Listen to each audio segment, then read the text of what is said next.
अब जैसे इस क्वेश्चन में क्या बोला है, monkey of mass small m is climbing a rope hanging from the roof with acceleration a. ठीक,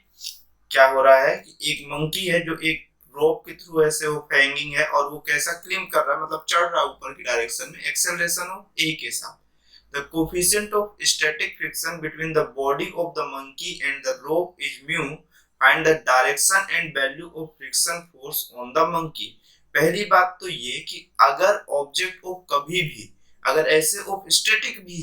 है ना, पहले अगर ये मोशन शो करने की कोशिश कर रहा ऊपर, तो आपको कभी भी अगर ऐसी चीज लगती हो कि अगर आप चल रहे हो तो फ्रिक्शन ऑफ फोर्स पीछे की डायरेक्शन पे लग रहा है, तो आप रॉन्ग हो। हमेशा जब आप चलते हो तो फ्रिक्शन ऑफ फोर्स की डायरेक्शन आपकी मोशन की डायरेक्शन पे होती है, क्योंकि आपका जो रिलेटिव पोर्शन होता है वो पीछे की डायरेक्शन पे आप फोर्स उस पे लगाते हो, क्योंकि आप जब स्टेप अपनी रखते हो इनिशियल वेलोसिटी आपकी जीरो होती है और अप्लाइड ऑफ फोर्स की डायरेक्शन पीछे की डायरेक्शन में होती है, तो फ्रिक्शन ऑफ फोर्स आगे की डायरेक्शन में होता है। तो ये जब क्लिम कर रहा होगा मंकी, तो एक स्टेप ऑफ ऐसे दूसरा इस तरह से रख रहा होगा, तो एक्चुअल में इसका वेट ऑफ किस साइड होगा, नीचे की डायरेक्शन में mg, और friction of force just of इसके ऊपर साइड होगा जो कि कितना होगा Fr। तो आपको ये मालूम है कि समेशन ऑफ फोर्स की वैल्यू मंकी का मास इनटू एक्सेलरेशन के इक्वल होगा,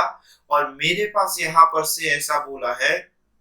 कि फ्रिक्शन ऑफ फोर्स की डायरेक्शन मंकी के एक्सेलरेशन की डायरेक्शन में होगी minus of mg is equal to कितना होगा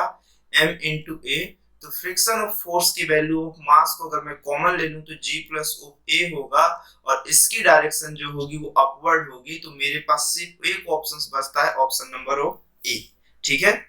तो यहाँ पे option number of A correct है। उसके बाद नेक्स्ट क्वेश्चन पे